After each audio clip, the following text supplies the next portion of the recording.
పెద్ద భారీ బహిరంగ సభలో రాష్ట్ర గౌరవ ముఖ్యమంత్రి వర్యులు యనుమల రేవంత్ రెడ్డి గారు చేసినటువంటి విమర్శ నేపథ్యంలో ప్రజలకు నా వైపుగా నా వంతుగా నేను చెప్పాల్సిన రెండు మాటలు చెప్పడానికి ఇవాళ పత్రికా మిత్రుల సమావేశం ఏర్పాటు చేయడం జరిగింది। ఈ సమావేశానికి హాజరైనటువంటి పాత్రికేయ మిత్రులందరికీ కూడా ధన్యవాదాలు తెలియజేస్తా ఉన్నాం। నిన్న ఇంద్రవెల్లిలో పెట్టినటువంటి భారీ బహిరంగ సభలో పెద్ద ఎత్తున ఏర్పాట్లు చేశారు। వేలాదిగా కుర్చీలు వేశారు, పెద్ద పెద్ద స్టేజీలు వేశారు, లైట్లు పెట్టిండ్రు। వీటన్నిటికీ పొద్దున పూటనేమో ప్రభుత్వ పరంగా కార్యక్రమాలు చేసుకున్నారు, సాయంత్రం పూట అదే ప్రాంగణంలో కాంగ్రెస్ పార్టీ యొక్క సభను ఏర్పాటు చేయడం జరిగింది।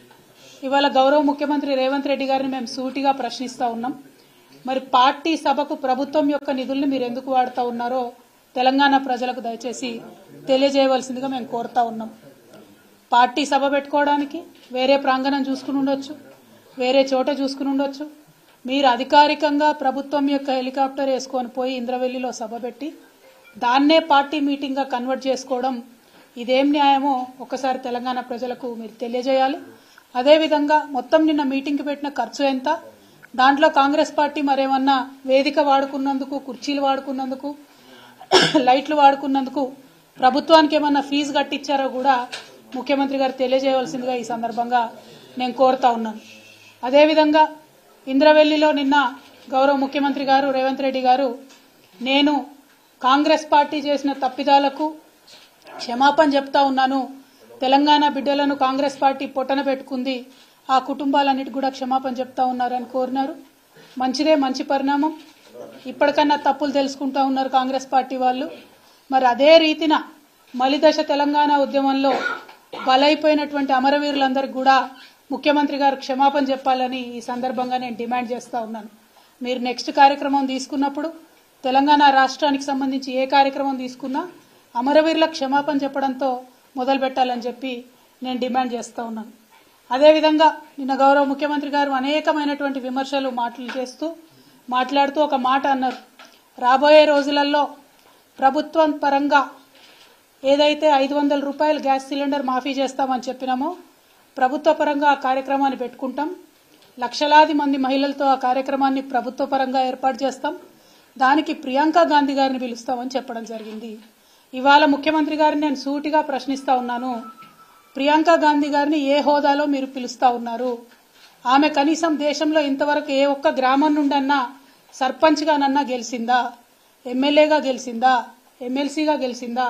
పోనీ మన రాష్ట్రంలో ఇప్పుడు ఏదన్నా ప్రోటోకాల్లో ఉన్నదా ఆమె?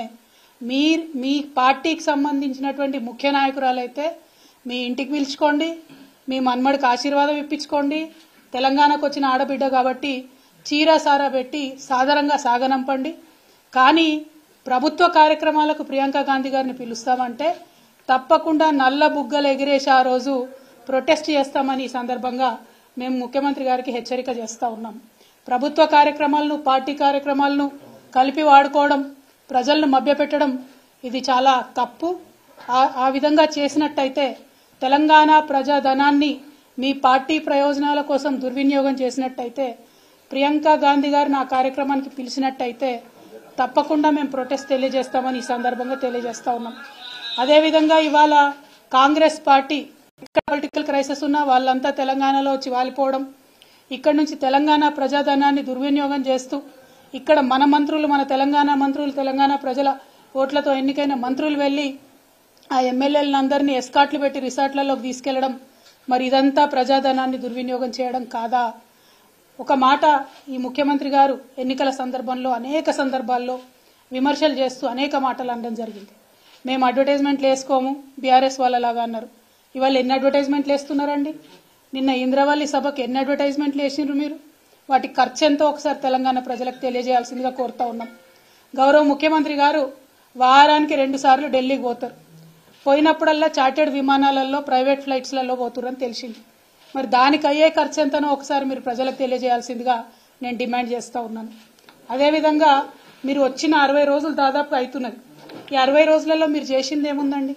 60 రోజులలో ఏ చిన్న వాగ్దానం మీరు చేసింది మేము అడిగినా కూడా అయ్యో నిన్నగాక మొన్ననే వచ్చినాం కదా, మమ్మల్ని ఇన్ని ప్రశ్నలు అడుగుతున్నారు, కొత్త ప్రభుత్వం కదా అంటున్నారు।